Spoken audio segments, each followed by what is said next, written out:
자, 반갑습니다.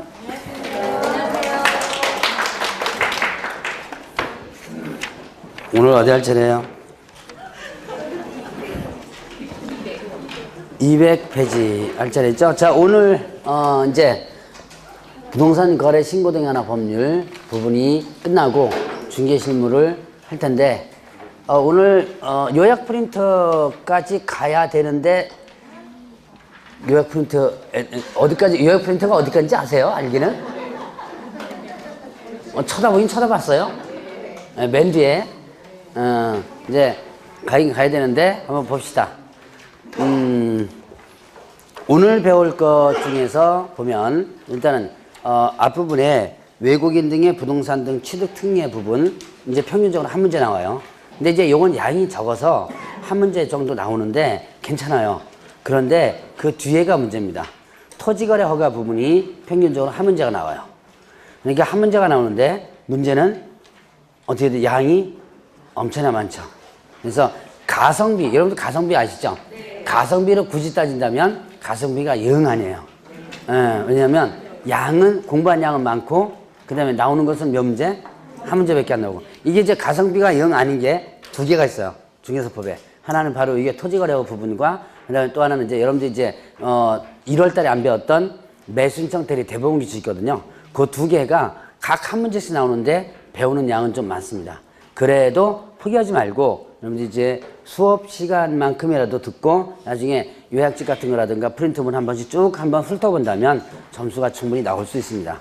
뭐 이거 포기하고 저거 포기하고 하다가도 보면 자 나중에 실제로 점수가 안 나와요. 그러니까 여러분들 이제 조금씩은 일단 공부를 일단 해놓으시라. 자 뭐죠? 200페이지 보니까 그러니까 이제 외국인 등의 부동산 등의 취득 특례 나오죠. 외국인 등 하면 뭐예요? 누구죠? 외국인 등 하면 일단 대한민국 국적을 저번 주에 배웠죠? 용어정의 대한민국 국적을 취득하지 않은 개인 외국인 등이 해당되죠. 자 그 다음에 외국 법령에 따라 설립된 법인 또는 단체 외국인 등이죠. 자 그 다음에 또 자 우리나라 법에 의해서 설립됐다 하더라도 얼마 이상이 2분의 1. 자 사원, 임원, 구성원 의결권의 자본금의 2분의 1 이상이 누가 가지고 있다면 예, 외국인이 가지고 있다면 외국인 등에 해당이 된다 그랬죠. 그 다음에 외국 정부라든가 국제기구가 여기에 해당된다 그랬습니다. 부동산 등은 뭐죠? 부동산 등 하면 토지 또는 건축물. 그 다음에 또 뭐 있죠? 예, 분양권, 입주권. 자 여기에 임목광업자단, 공장자단 들어간다 안 들어간다? 안 들어간다 라고 했었죠. 자 그래서 이렇게 지금 외국인 등과 그 다음 부동산 등 용어정의 저번주에 배웠던 거 한번 구분해봤고 자 그러면 또 상호주의가 있습니다. 자 일단 상호주의는 토지와 관련된 부분이에요. 자 토지 취득과 관련된 부분인데 자 상호주의라는 것이 국제관계상 구분이 되죠. 자 우리나라는 토지에 대해서 지금 개방시켜 놓고 있다. 언제부터 개방했다고 그랬어요? IMF 때 99년도 때부터 개방을 하고 있는데 어떤 나라에서는 토지를 개방하고 있지 않는 나라가 있더라고 한다면 그 나라에 한해서 우리나라에서 토지를 취득하지 못할 수 있게 하겠다라는 것이 뭐가 된다? 상호주의라고 그랬죠. 자 그러면 상호주의의 결정권자가 누구였었어요? 요걸 여러분들이 기억해놔야죠. 결정권자는 누구다? 예, 국토교통부 장관이다 라고 했었죠. 자 그 다음에 이제 부동산 등의 취득 보유 신고 부분이 있습니다. 자 간단하게 한번 보면 자 일단 부동산 등의 취득 부분입니다. 취득 신고죠. 일단 계약으로 인한 취득 신고가 있었죠. 계약은 어떻게 합니까? 언제부터 계약 체결일로부터 며칠 이내였죠? 60일. 예, 60일. 자 60일 이내 어디다가 신고한다? 신고관청에다가 신고한다 그랬어. 자 계약으로 인한 부동산 등 취득은 체결일부터 60일 신고관청 이렇게 됩니다. 자 그러면 이때 계약은 뭐예요? 계약은 매매도 계약이고 그 다음에 또 계약. 자 계약은 취득이죠. 취득은 임대차는 취득이 아니죠. 예, 임대차는 취득이 아니에요. 취득과 관련된 신고입니다. 지금. 자 그러면 일단 계약과 관련된 취득은 일단 매매에 들어가고 교환도 취득이 있죠. 그 다음에 또 뭐 있어요? 증여도 있죠. 자 매매나 교환이나 증여 모두 계약에 의한 취득입니다. 자 그러면 이때 자 매매는요. 매매는 자 부동산 등의 매매계약처가 납니다. 뭐 해줘야 돼요? 저번 주에 배운 거. 부동산 등에 대한 매매계약이 체결되면 저번 주에 배운 거 뭐였었죠? 예, 부동산 거래 신고. 공부 안 했죠? 예, 하기야 4월달까지 공부하지 말라 그랬으니까 예, 제가 할 말이 없습니다. 예, 5월달부터는 좀 잔소리 좀 할 거예요. 자, 일단, 부동산 등에 대한 매매 계약이 체결되면 어떻게 하나? 부동산 거래 신고라. 그러면 두 가지가 걸리죠. 자, 외국인이 우리나라에 와서 만약에 부동산 등의 매매 계약 체결하면 부동산 거래 신고서 해줘야 되고 취득 신고도 해줘야 돼요. 이게 두 개가 걸려버리죠. 그럼 두 개 다 할 필요가 없겠죠? 그럼 뭐만 하면 된다? 부동산 거래 신고만 하면 돼요. 자, 부동산 거래 신고라면 취득 신고는 어떻게 한다? 제외됩니다. 이거는 제외돼요. 자, 요거 같이 여러분들이 시험 문제 자주 나왔던 겁니다. 기억을 해 놓으시고요. 자, 그 다음에 계약 외원이 있죠? 계약 외원이 있습니다. 자, 이거는 언제부터? 취득일로부터 언제까지? 6월 이내 어디다가 신고 관청 이렇게 되죠. 자, 보죠. 계약 외원위는 언제부터요? 취득일로부터. 자, 그럼 계약 외원위는 여러분들 교재 보면 뭐가 있었어요? 상속, 경매, 판결, 환멸권 행사, 합병 이런 것들이 뭐가 된다? 계약 외원인이죠. 자, 계약 외원인은 언제부터다? 취득일. 그러면 여러분들 경매는 취득일 언제예요? 대금 완납일이죠. 그러니까 만약에 외국인들이 경매로 인해서 부동산 등을 취득한다면 어떻게 된다? 언제부터? 대금 완납일로부터 6월 이렇게 되죠. 시점 날짜를 항상 여러분들이 기억해 놓으라 그랬고요. 장소까지도 기억해놔야 돼요. 자, 그 다음에 또 계속 보유 신고 있었죠? 계속 보유 신고가 있었습니다. 자, 계속 보유 신고는 어떻게 된다? 이거는 자, 우리나라 사람이 외국인으로 바뀌었거나 우리나라 기업이 이 외국 기업 즉 2분의 1 이상이 외국인으로 넘어갔죠? 그러면 어떻게 한다? 기존에 보유했던 부동산 등을 계속 보유하겠다라는 신고가 계속 보유 신고라고 그랬죠? 이건 언제부터? 변경일로부터 언제까지? 6월 어디다가 신고관청 이렇게 되죠? 신고관청 이렇게 됩니다. 자, 보죠. 시점, 날짜, 장소, 시험제 다 나왔습니다. 시도지사에게 신고해야 한다. 국토교통부 장관에 신고해야 된다. 다 나왔었어요. 자, 날짜 당연히 다 나왔고요. 자, 언제부터 이거 다 나왔습니다. 특히 경매 같은 거는 시험 문제 잘 나왔어요. 지금 언제부터 나왔죠? 대금 완납일도 이렇게 됐죠? 자, 그래서 매각허가 결정일로부터 이런 식으로도 문제 나왔었습니다. 그래서 시점, 날짜, 장소를 모두 기억하라. 이거 위반하면 어떻게 될까요? 자, 위반한다면 자, 이거는 어떻게 된다? 계약으로 인한 부분은 요거는 일단은 100만 원 이하의 과태료, 300만 원이고요. 300만 원 이하의 과태료고요. 그 다음에 또 계약 외의 원인과 그 다음에 또 계속 보유 신고 있었죠? 요건 어떻게 된다? 100만 원 이하의 과태료 이렇게 되죠. 위반 시 과태료 부분까지 여러분들 기억을 해 놓으셔야지만 됩니다. 자, 그러면 이제 토지 취득에 대한 허가 부분이 있었죠. 자, 이거는 이제 외국인들의 토지 취득 허가다라고 했습니다. 자, 토지 취득 허가. 외국인이 우리나라에서 토지를 취득할 때, 자, 여기서 이제 조심할 것은 부동산 등 취득이 아니에요. 이거는 부동산 등 취득입니다. 여기는 분양권까지 들어가는 거예요. 부동산 등 취득인데, 여기는 무슨 취득이다? 토지입니다. 토지만 해당되는 거예요. 자, 그 다음에 또, 자, 취득이에요. 취득 허가입니다. 이게 무슨 뜻이죠? 거래 허가와 취득 허가의 차이점은 뭘까요? 거래 허가는 거래 당사자가 다 허가받아야 돼요. 근데 취득 허가는 누구만 허가받는다? 예, 취득하는 사람만 허가받는 거예요. 자, 우리나라에 와서 외국인이 토지를 뭐 때 취득할 때 허가받아요. 만약에 외국인이 우리나라 토지를 가지고 있다가 팔 때 있죠? 팔 때는 허가 대상이 아닌 거예요. 그러니까 뭐 할 때만 허가 대상이 된다? 취득할 때만 허가 대상이 된다. 자, 그러면 어떤 특정 지역에서는 일단 어떻게 한다? 허가를 받으라 했죠? 자, 군사, 그 다음에 문화, 그 다음에 생태, 그리고 야생 이렇게 됩니다. 자, 군사기지면 군사시설보호구역, 그 다음에 문화재, 보물구역, 생태경관보전지역, 야생생물 특별보호구역 이렇게 씁니다. 자, 이거는 우리나라에서 상당히 어떻게 돼요? 중요한 부분이죠? 그래서 군사, 문화시설, 문화재 이런 것도 상당히 중요하고요. 생태경관보전지역, 야생생물 특별보호구역 여기서는 일단은 외국인이 우리나라에서 토지를 이 지역에서 취득하고자 할 때는 어떻게 한다? 허가를 받아야 된다. 만약에 허가를 받지 않았다. 요거에 대해서 위반한다면 어떻게 된다? 위반 시는 그 계약은 어떻게 된다 했죠? 계약은 무효가 되고 그 다음에 또 형벌 2년 이하 징역 또는 2천만 원금. 자, 계약 자체는 뭐가 된다? 무효가 된다. 계약 자체는 무효가 되고 2년 이하 징역 또는 2천만 원의 벌금에 해당이 돼요. 자, 그래서 요거 여러분들이 좀 기억을 해 놓으시기 바랍니다. 자, 그러면 또 이제 허가를 하게 되면 이때는 허가 신청을 하게 되면 이때 며칠 이내 허가 또는 불허가 처분한다?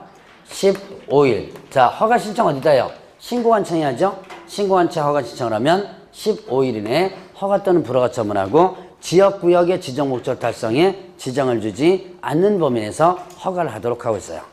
자, 이렇게 해서 취득 허가와 관련된 부분을 한번 구분을 해봤습니다. 자, 그러면 이제 여러분들 교재에 보니까 203페이지에 그 문제 한번 볼까요? 24회 문제인데요. 자, 개업공개사가 국내 부동산 등을 취득하는 외국인에게 설명한 것으로 옳은 것을 모두 고른 것을 했습니다. 자, 자연환경보존법상 생태경관 보전지역 내 토지에 관하여 허가권자 허가 없이 체결한 취득계약은 효력이 없다. 자, 허가 부분에서는 뭐 허가받지 않았다면 무효가 된다 그랬죠. 자, 경매로 취득한 때 취득일로부터 60일 이내 시장군수청장에게 신고해야 된다. 왜 쓰죠? 예, 취득일로부터 어제가 되죠? 6월 이렇게 되죠. 자, 그 다음에 상소로 취득한 때 이를 신고하지 않거나 거짓으로 신고한 경우 100만 원의 과태료가 부과된다. 예, 자, 상소 계약 외원인이죠. 계약 외원이니까 이거는 100만 원의 과태료. 자, 그 다음에 또 부동산 등의 취득 계약을 체결하고 부동산 거래 신고한 때에도 계약체로부터 60일 이내 시공청장에게 신고해야 된다. 부동산 거래 신고를 했죠. 그러면 뭐 안 한다? 취득 신고 안 한다. 부동산 거래 신고하면 취득 신고는 제외된다 라고 했었죠. 이거는 이런 문구는 자주 출제되고 있는 부분입니다. 자, 그러면 이제 신고 신청 후의 절차 부분인데요. 그 뒤에 여기에 204페이지를 한번 잠깐 보시기 바랍니다. 자, 일단은 부동산 거래 신고할 때 취득 신고나 허가 신청할 때 전자문서로 할 수 있다. 전자문서로 할 수 있는데 만약에 전자문서로 제출을 곤란한 경우에는 자, 요거 한번 구분해 보세요. 14일 이내 우편 또는 모사 전송 방법으로 제출할 수 있어요. 자, 그래서 다시 한번 자, 일단 이런 취득 신고라든가 허가 신청을 뭘로도 할 수 있다? 전자문서로도 할 수 있는데 이때 전자문서로 제출하기에 곤란한 게 있다면 신고 또는 신청일부터 며칠이나 그랬어요? 14일 우편 또는 모사전송. 모사전송이 뭐예요? 네, 팩스예요, 팩스. 모사전송 이거를 뭐라 한다? 팩스라고 합니다. 팩스로다가 제출할 수 있다. 자, 이렇게 전자문서를 제출하는 예외가 있었고요. 자, 그 다음에 서류 확인. 자, 신고서 신청서를 제출받은 신고관청은 뭘 확인한다? 등기상 증명서 요거를 떴다가 일단 확인하게 됩니다. 자, 그 다음에 또 이제 작성 및 제출을 한번 보세요. 그래 보니까 자, 외국인 등에 위임받은 사람은 자, 신고나 신청서에 작성 및 제출을 대행할 수 있다 그랬습니다. 작성하고 제출 대행할 수 있어요. 자, 여러분들 저번 주에 부동산 거래 신고 부분 배우셨죠? 부동산 거래 신고는 대행할 수 있다 그랬죠? 이때 대행할 때 뭐를 대행할 수 있다 그랬어요? 제출을 대행할 수 있다 그랬죠. 대행을 뭘 대행할 수 있다? 제출. 작성은 누가 하고요? 거래 당사자나 개업공개사가 작성하고 신고 의무자가 작성하고 그 다음에 자, 대행하는 자는 어떻게 한다? 그거를 들고 가서 제출만 하는 걸 대행할 수 있다 그랬어요. 자, 그런데 자, 외국인 등 여기서 보니까 어떻게 돼요? 뭐까지 대행할 수 있다? 작성까지를 대행할 수 있다. 왜 여기서는 작성까지로 대행할 수 있다 그랬죠? 외국인이니까. 간단하죠? 외국인이니까.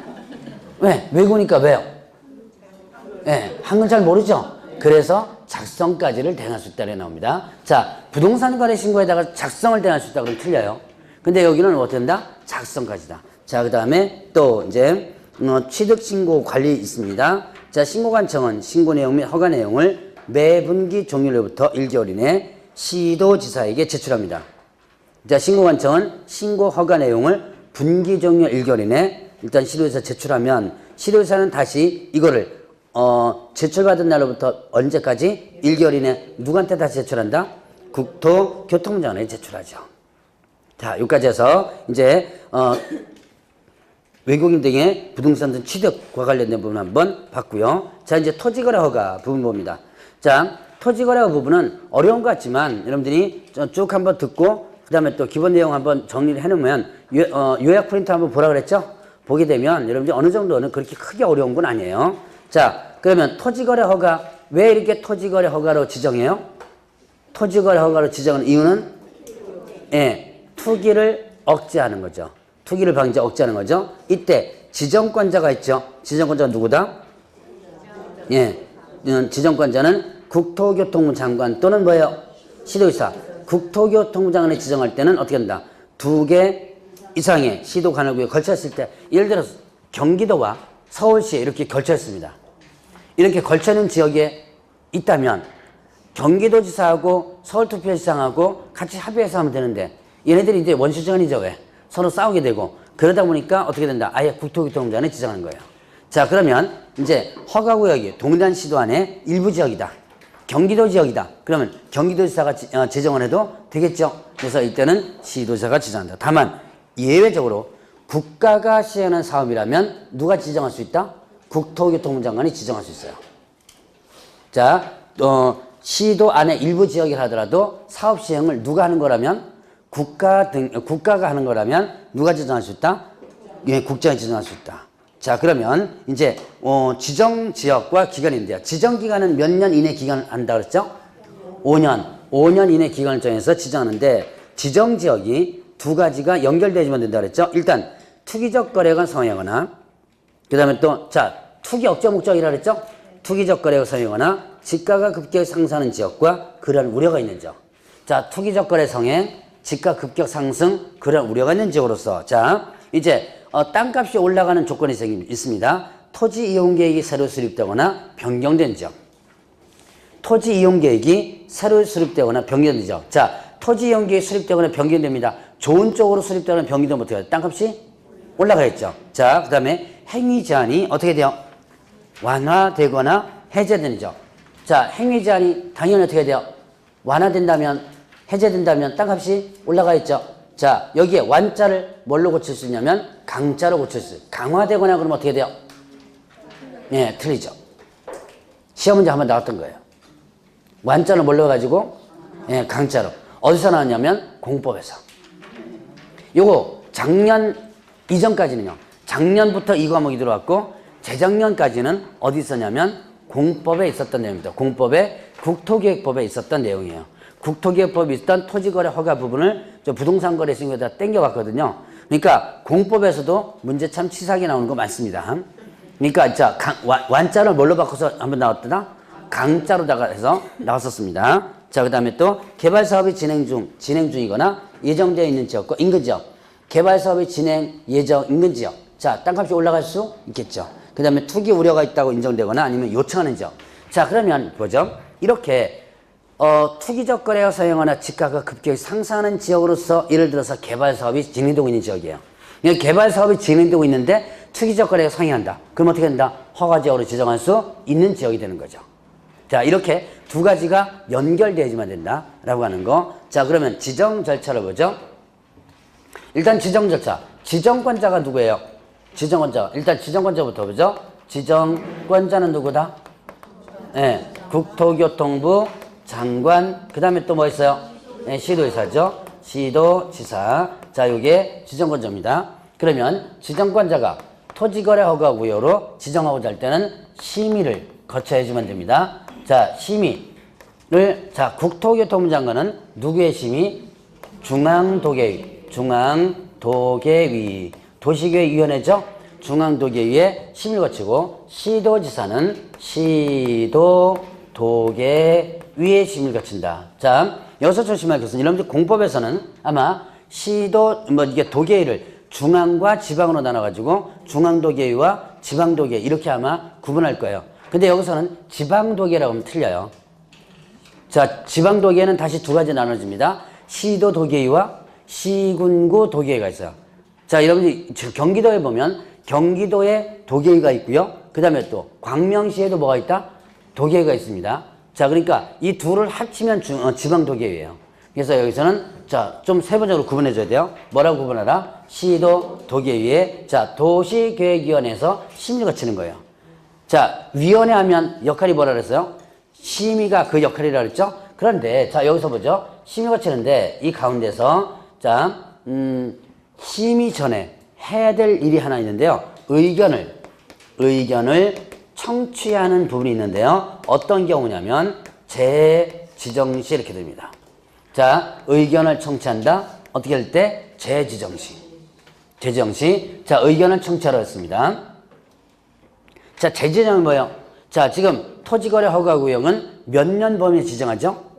예, 5년 범위에 지정하는데 5년 동안 일단 해놨는데 계속 투기적 거래가 계속 뭡니까?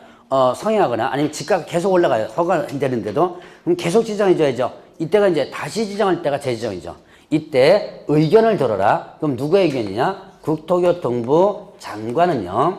이때는 시도지사 그 다음에 또 시군구의 의견 들어야 되고 자 시도지사가 지정할 때는 누구의 의견 들어라? 시군구청장의 의견 들어라 했어요. 자, 그러면 이 의견은 어떤 경우에 의견 듭니다? 재지정 시에만 의견 듭니다. 라고 하는 거. 자, 이제 심의를 거칩니다. 자, 이제 재지정 시에는 의견 듣고 심의를 거치겠죠. 자, 그러면 심의를 거친 다음에 이제 공고를 하게 되는데, 공고를 하게 되면 며칠 후에 효력 발생한다? 5일 후에 효력이 발생을 하게 됩니다. 그리고 나서 이제 통지하게 되는데요. 자, 통지하는데, 이때 국토교통부 장관은 누구를 거쳐서 시도지사를 거쳐서 누구한테 통지한다? 시군구청장에 통지하고요. 시도지사는 통지하는데 누구한테 통지한다? 국토교통부 장관과 그 다음에 또 누구예요? 시군구에다가 통지합니다. 자, 국토교통부 장관이 지정할 때는 시도지사를 거쳐서 국토교통부 장관이 시군구청장한테 직접 통지하는 거 아니에요. 직접 통지하는 게 아니고 어떻게 된다? 어떤 걸 거쳐서 시도지사를 거쳐서 하게 됩니다. 자, 그 다음에 시도지사는 일단은 어떻게 한다? 시도지사는 국장. 왜? 국장도 알아야지만 되죠? 네, 그래서 국장과 시군구 이렇게 통지합니다. 그러면 이때 시군구청장이 일단 바빠져요.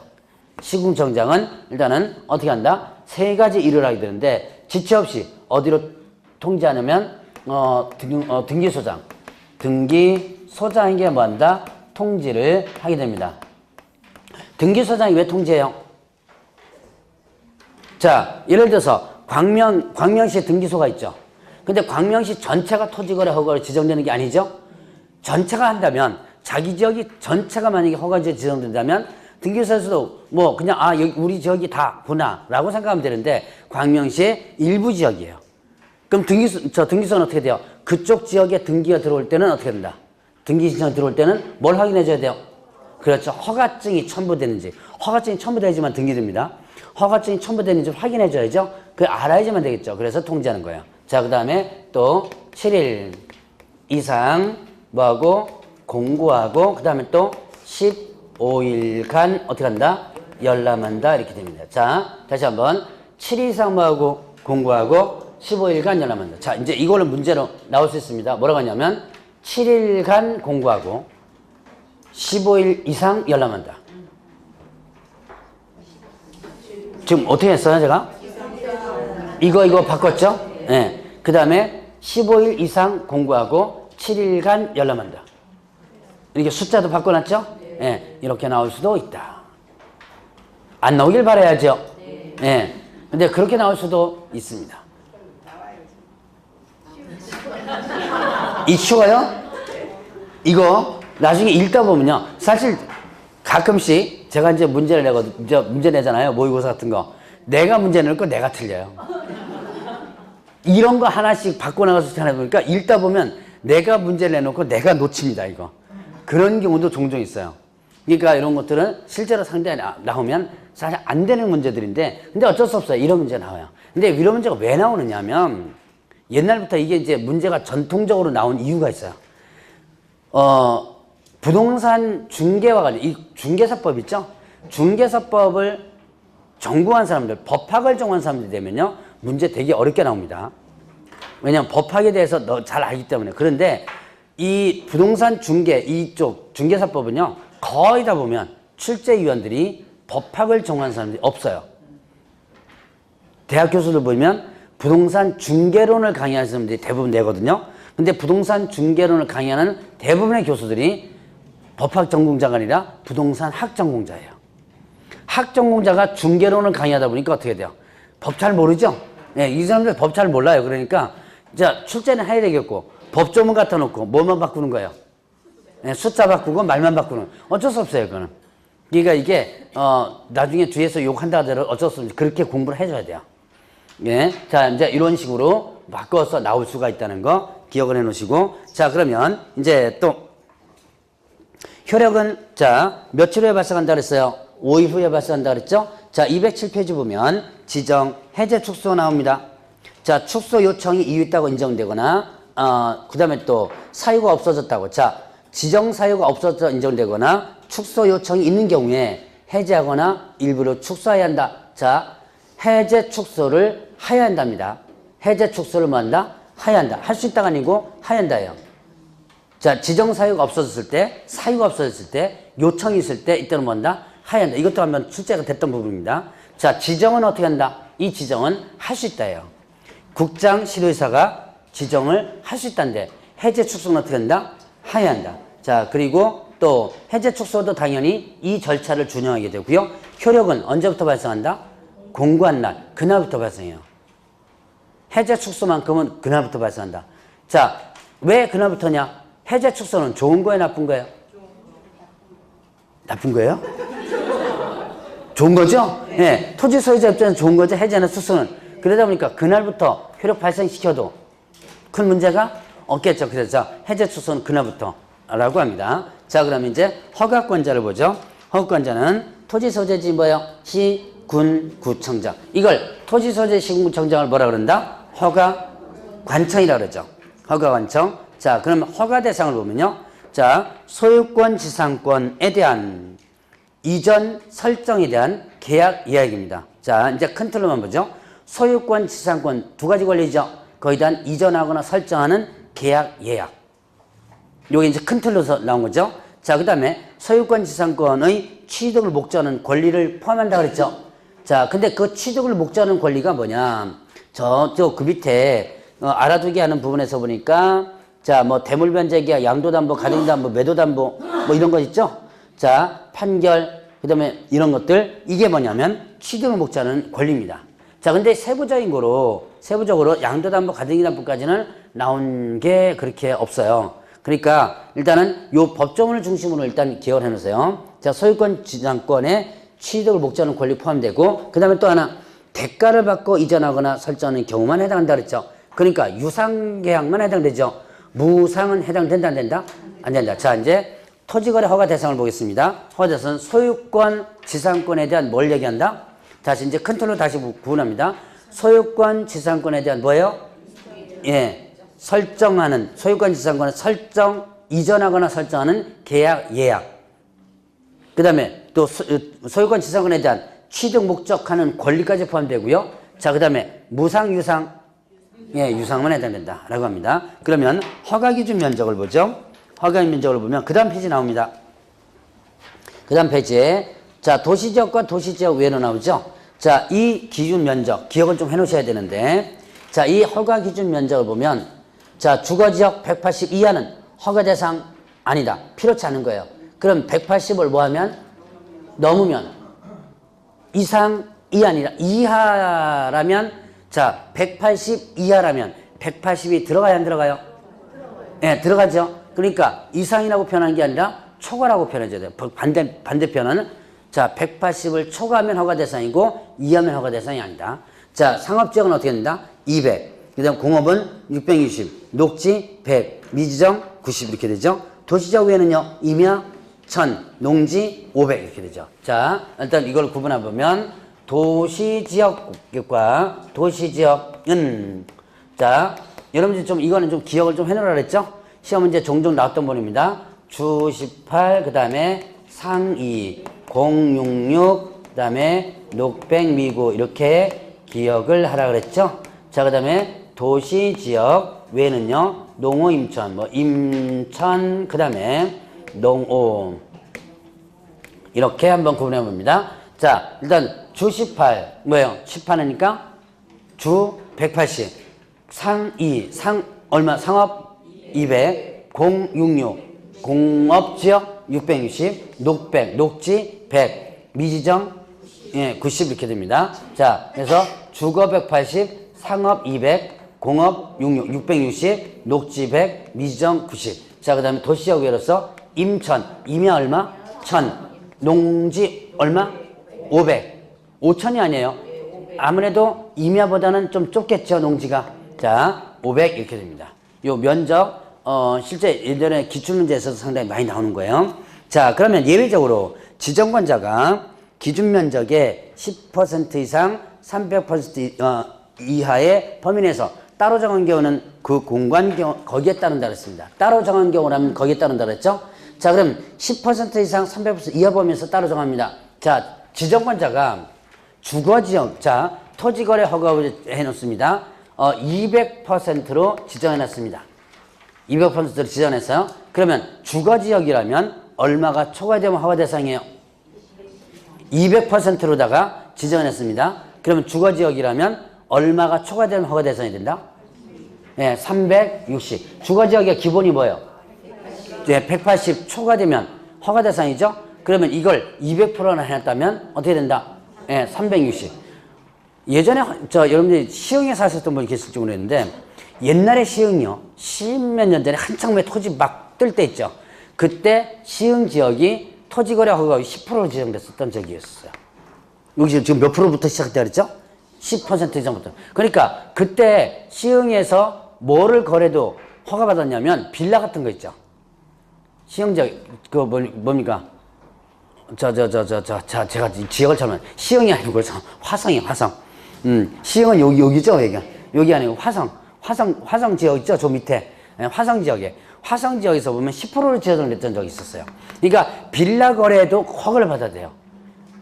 여러분 빌라 같은 거 있죠? 그것도 허가받아야 되는 그런 상황이 됐었습니다. 자, 그러면 다시 한번 보죠. 몇 퍼센트에서 몇 퍼센트예요? 10% 이상, 300% 이하고. 자, 그 다음에 토지 일부의 계약 체결을 했습니다.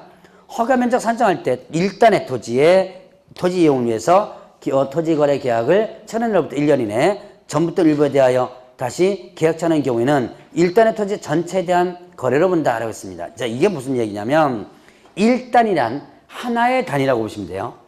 일단 하면 뭐다? 하나의 단위. 하나의 단위. 자, 그러면 여기에 지금 200제곱미터짜리 주거지역에, 자, 이제 허가지역으로 지정된 거예요. 200제곱미터짜리 주거지역이 있습니다. 주거지역 200m예요. 그러면 200제곱미터 허가대상 이해 안 해요? 주거지역입니다. 200제곱미터입니다. 허가대상? 이죠? 주거 얼마? 180을 초과하면 허가대상이죠. 그러니까 이건 허가를 받아야 되는 거예요. 그런데 요만큼 쪼야죠. 요거만. 자, 토지의 일부를 일단 거래하는 겁니다. 이렇게 해서 100제곱미터만 계약 체결한 거예요. 자, 여기에 일부인 100제곱미터만 계약 체결했습니다. 허가대상 이해 아니에요? 일단 아니죠. 자, 일단 아닙니다. 자, 그런데 100제곱미터를 계약 체결 안 해서 1년 안에 다시 요거를 다시 어떻게 한다? 다시 계약 체결한다면 이 두 개를 하나의 거래로 보는 거예요. 무슨 얘기인지 아시겠죠? 그럼 이걸 두 개를, 자, 요거를 체결하고 나서 1년에는 다시 이거를 체결한다면 이게 일단의 토지죠? 일부에 대해서 체결하고 다시 일부 체결하는 거죠. 몇 년 안에?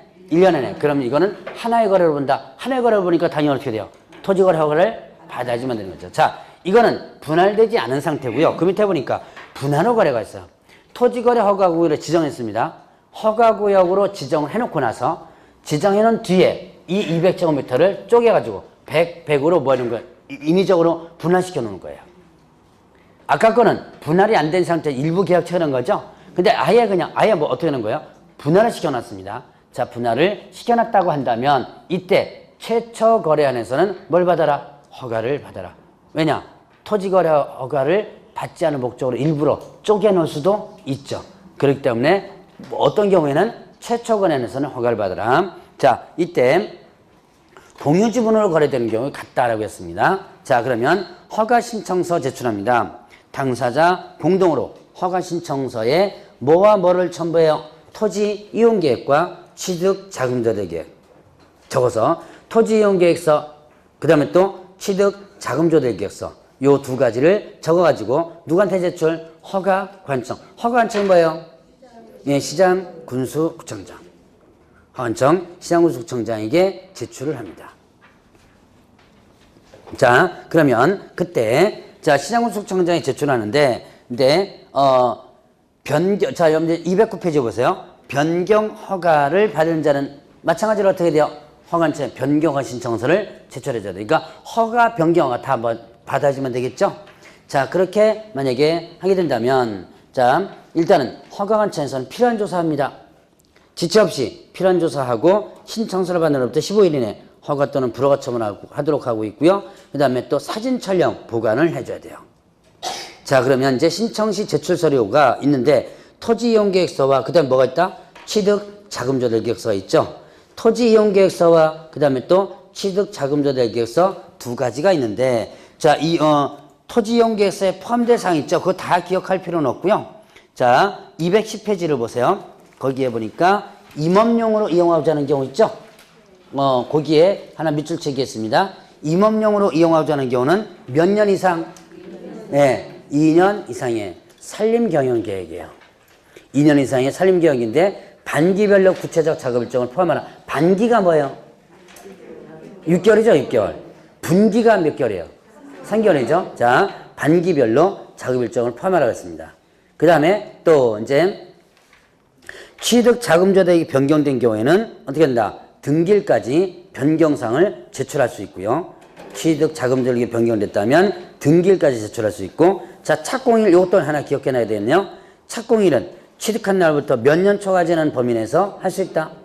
2년 초과되는 범위 내에서 할 수 있다.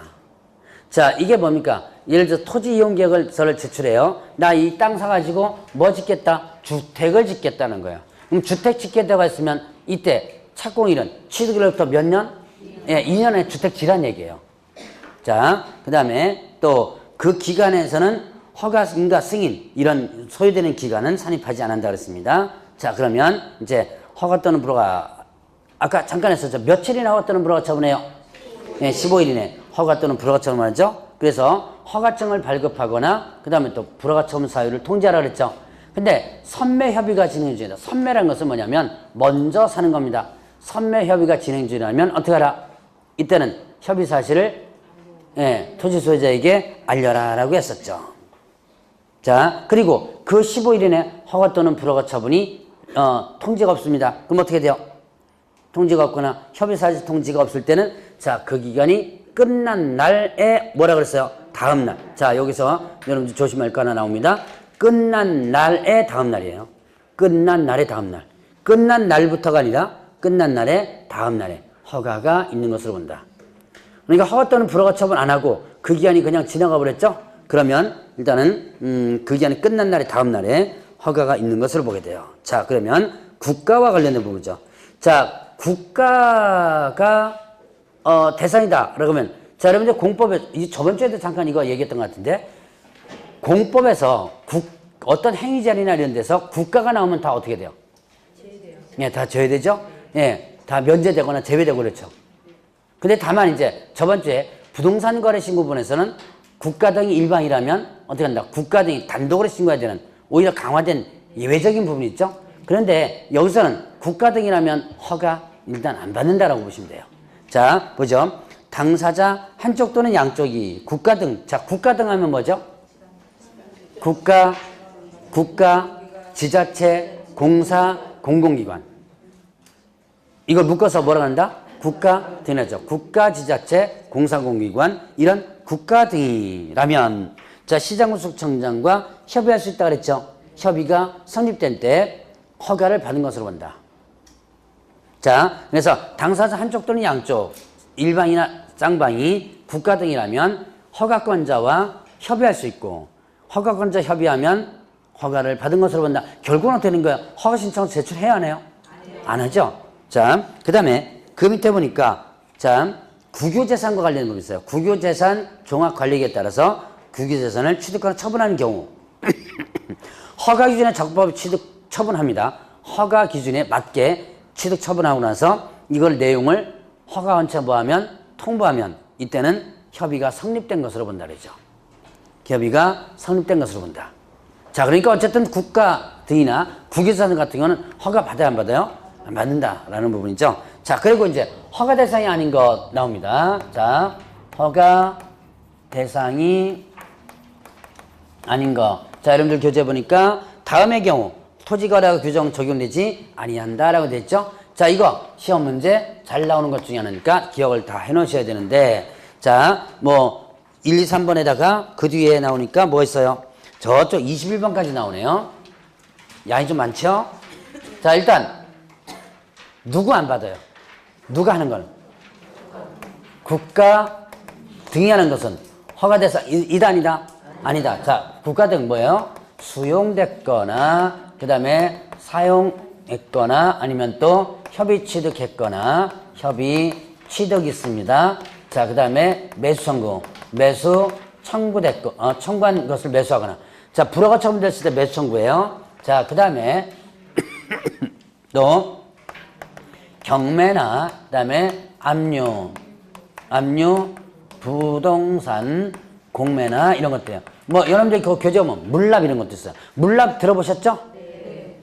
세금이나 과징금 같은 거 국회에다가 땅으로다 내는 거 있죠. 네. 자, 이런 것들 저기는 적지 않겠습니다. 그러니까 이거 다 외우려고 하지 말고 누가 하는 거라면 국가 등이 하는 거. 자, 이거 경매 누가 하는 거예요?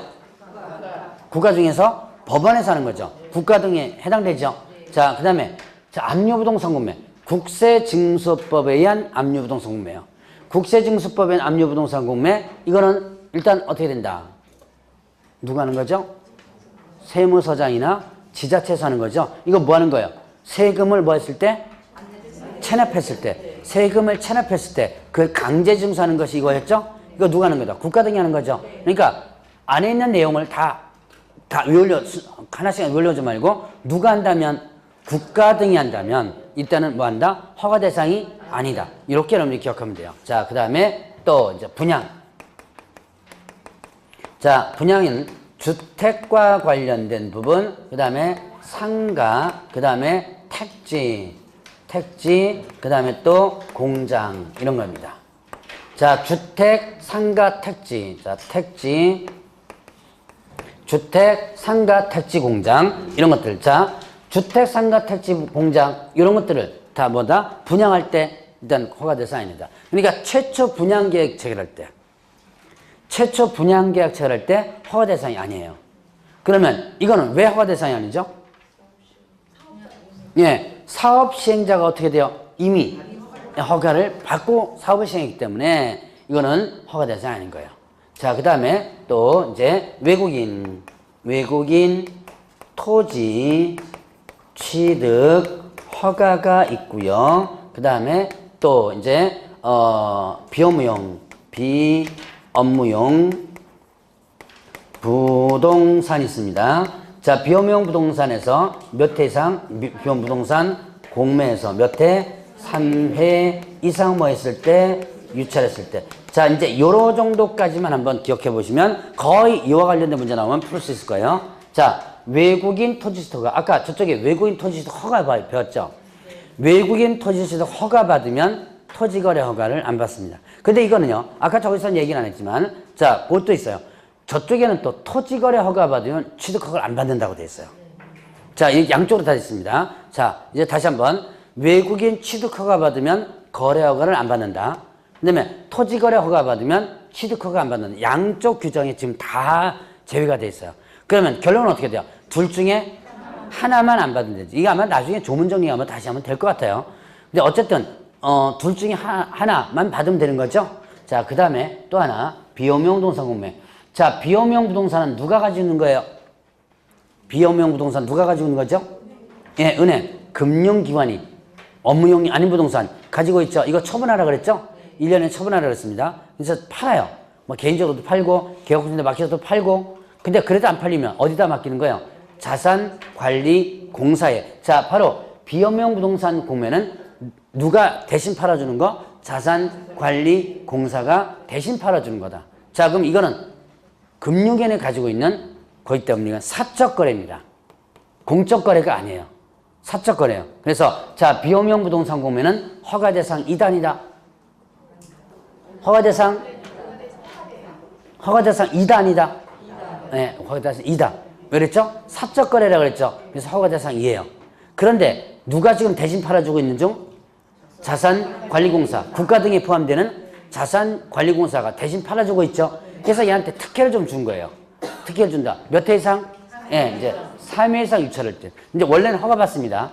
원래 허가 받는데 몇 회 이상? 3회 이상 유찰할 때는 특혜를 준다. 허가 대상을 제외시키는 거예요.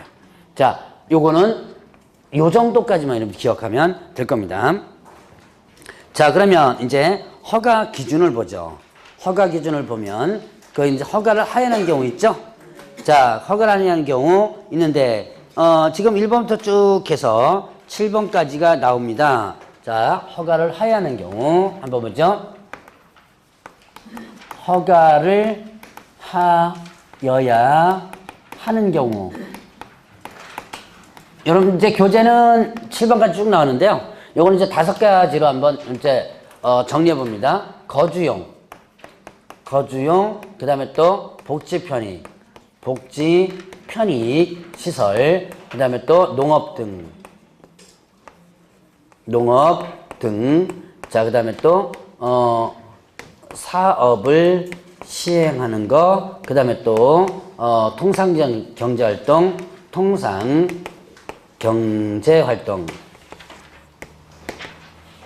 이렇게 일단 5가지를 한번 구분해 봅니다. 허가를 하는 경우는 거복, 농사통 이렇게 5가지인데요. 자, 거주용. 자, 여러분들 이제 토지거래 허가로 지정된 지역에 허가 대상 토지를 취득합니다. 뭘 제출하죠? 토지 이용계획서 제출하죠. 나 이 땅 사가지고 집 지어서 살겠다라고 했다면 허가를 하여야 합니다. 집 지어서 살겠다는데 너 거기서 살지 마 그러면 안 되겠죠. 그래서 허가를 하여야 합니다. 자, 그 다음에 복지 편익시설. 뭐가 있을까요? 뭐 경로당, 양로원 뭐 이런 것도 있죠. 자, 이런 것들 뭐 여러 가지가 있겠죠. 이런 복지 편익시설 허가를 하여요. 자, 그 다음에 농업 등. 이게 제가 임의적으로 농업 등이라고 표현했고요. 여러분들 교재는 이거를 개별적으로 다 포함되어 거예요. 자, 농업 등은 농업, 그 다음에 어업, 그 다음에 임업, 그 다음에 또 축산업 이렇게 했습니다. 자, 다시 한번. 농업 등은 뭐다? 농업, 어업, 임업, 축산업 이렇게 지금 4가지를 묶어서 제가 이건 임의적으로 제가 표시한 거예요. 임의적으로 표시한 거니까 자, 시험 문제는 축산업만 나옵니다. 임업 나와요. 그러니까 하나씩 나올 수 있으니까 안 배웠는데 그러지 마세요. 여기에는 다 제가 뭘로 묶어놨다? 농업 등으로 묶어놨습니다. 농업, 어업, 임업, 축산업 요 4가지 일단은 허가를 해야 한다. 이 농업 등입니다. 농업 등. 자, 그러면 이제 요때 조건이 있습니다. 요때 조건을 조금 더 일단 여러분들이 알아둬야 되는데 자, 이걸로 취득할 때는요. 거주지로부터 몇 킬로 이내? 30km 이내에 있는 토지여야지만 됩니다. 30km 이내에 있는 토지여야 되고요. 자, 그 다음에 대체 농지일 경우에는 어떻게 된다? 몇 킬로? 80km 이내에 있어야 돼요. 자, 대체 농지가 뭐예요? 대체 농지. 자, 일단은 농지가 수용되죠. 그러면 이제 농업인이 농지가 내 땅이 수용되는 거예요. 그럼 보상금을 받죠? 근데 보상금 안 받고 나는 다른 지역 농지로 대신 받겠다라고 하는 것이 대체 농지죠. 이건 몇 킬로네요? 80km. 왜 이렇게 80km 길어요? 없을 수 있죠? 네. 30km 안에 줄 농지가 없을 수도 있죠. 그래서 여유있게 범위를 더 넓혀놓은 거예요. 자, 그 다음에 또 이때 대체 농지는 수용된 날로부터 3년 이내 취득하는 것이어야 되고요. 자, 그 다음에 또 하나는 이거는 일단 종전 가격 이해해주면 된다 이렇게 했습니다. 3년에 취득하는 것이고 종전 가격 이해해주면 된다. 자, 요까지만이라도 일단 기억해냈어요. 이때 종전 가격은 뭐겠어요? 그렇죠. 실거래가가 아니에요. 이때 종전 가격이 여러분들이 보상된 가격 있죠? 왜? 자, 내가 이 땅에 대해서 보상가 있죠? 보상가? 그걸 얘기하는 부분이에요. 자, 그거 이해해주면 된다. 자, 이렇게 해서 일단은 농업동에서는 요까지 여러분들 기억해놔야 되고요. 자, 사업시행. 사업시행은 자, 수용으로 인한 사업시행이 있고요. 자, 그 다음에 또 지정목적 적합. 지정목적에 적합한 사업시행이 있었고요. 그 다음에 또 특광시군.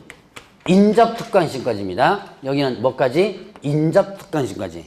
자, 수용으로 인해서 사업 시행합니다. 허가를 해야 되는 거죠? 수용으로 인해서 사업 시행한다면 당연히 허가를 해야 되는 거고. 자, 그 다음에 또 지정목적 적합. 지정목적 적합. 구역, 지역. 여러분들 이제 용도지역, 용도구역 있죠? 그 지역구역에 적합하다면 허가를 해야 되고요. 자, 이미 허가지역으로 지정 당시에 허가구역으로 지정 당시에 특광시군이나 인접특광시군에서 뭐 했다? 이미 사업을 시행하고 있는 거예요. 이미 사업을 시행하고 있다. 근데 이거를 이미 사업 시행하고 있는데 땅을 더 취득해야 돼요. 근데 그것까지 허가 안 내줘 버리면 사업 시행하는 게 지장이 있겠죠? 자, 그래서 요거는 인접까지 들어갑니다. 자, 그러면 이제 여기에서 또 하나 사업 시행과 관련된 부분에서 여러분들이 하나 알아둘 게 있는데요. 분양을 위한 사업 시행. 자, 분양을 위한 사업 시행일 때, 자, 사업 시행자가 뭐를 목적으로 한다? 분양을 목적으로 할 때, 이때, 요거는 참 잠깐 같다. 다른 데서 얘기해 놓겠어요. 지금 얘기하다 보니까 엉뚱한 데서 얘기 나오고 있는 중이다, 지금. 네, 가끔 이래요, 보면. 자, 일단 통상경제 이거 보죠. 넘어갑니다. 자, 통상경제 활동과 관련된 부분은, 이거는 뭐가 된다? 일단은 현상보존. 자, 대체 토지를 취득하는 거와 그 다음에 또 현상 보존이 있습니다. 자, 대체 토지 취득하는 것은 뭐다? 요때 똑같아요. 3년 이내 종전가격. 요 내용 똑같고 현상 보존 요것도 마찬가지로 통상의 결정을 들어가요. 그래서 여기까지가 일단 허가를 하야하는 경우 들어갑니다. 자, 보죠. 이렇게 허가 기준, 허가를 하야하는 경우는 요 5가지 정리해서 기억을 해 놓으시고요. 자, 그리고 나면 이제 215페이지로 갑니다. 215페이지 보면 허가의 불복 나오는데 좀 쉬었다 하시죠.